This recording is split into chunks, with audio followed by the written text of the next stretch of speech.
Several years ago, I found that I was really struggling in Moscow. Moving from Southern California to Northern Idaho, I was not prepared for the winters.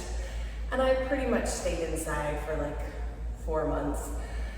And I noticed a blue sky in March and was so excited about it, but I actually don't know if there were blue skies earlier because it just sort of holed up. And I decided I needed to do something different. So I started walking. And I just did a short walk with Stephen in the stroller down to the barn to see the horses.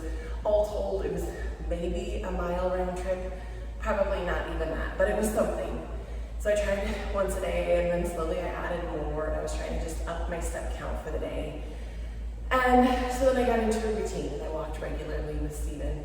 And then I started doing a little bit more at home, doing some hit videos on Amazon Prime. They're like 15 minutes, I could squeeze them in, there really was no excuse for me.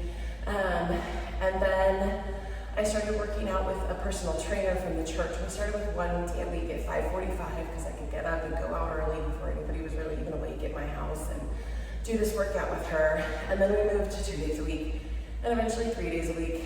I think we got to 4 days a week before the pandemic hit. And when the pandemic hit, we of course shut down. But we switched immediately to Google Hangouts and we're working out online. And working out online with somebody on a video call is not at all the same as working out in person, but we did it because it was good for us and it was better for us and we were better for our kids when we had done the workout. And we stuck with that routine online until we could work out outside and then stayed outside really and then moved back in the gym with her garage gym with windows open and progressed through the pandemic. And that was really, I think, what sustained my mental health was working out daily with first Kat and then adding other women to the group. And I noticed I was a different person. I was better when I worked out. The endorphins did me good, sort of felt like I exercised out all of the stress and the bad stuff. And it wasn't just working out. We'd often go for a run or for a bike ride. And it's not me bragging, it's me saying when those things were working and working well in community, they were easy to build on and do the next thing. And then we moved. And I didn't have Kat down the street, and I didn't have this mom's group to work out with, and it was hotter than blue blazes last summer.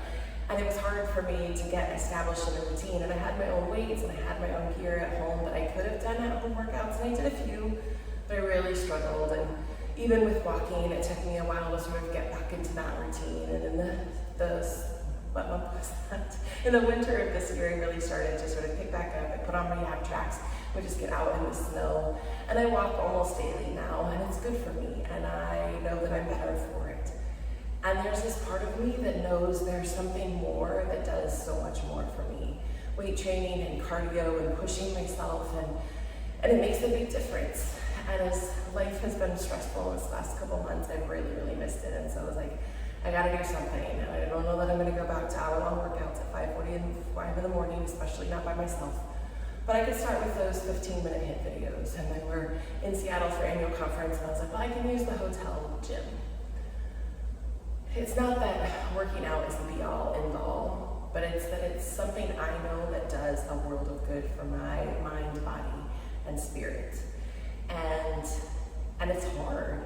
Even though I was doing it 6 days a week plus, because I've stopped, now I have to really gear myself up. No, it's really good for me. Oh, it's 6 o'clock, I can sleep a little bit more. No, but I'll feel so much better if I actually get up and get dressed and go work out. I really have to talk myself into it, even though I know it's so good for me.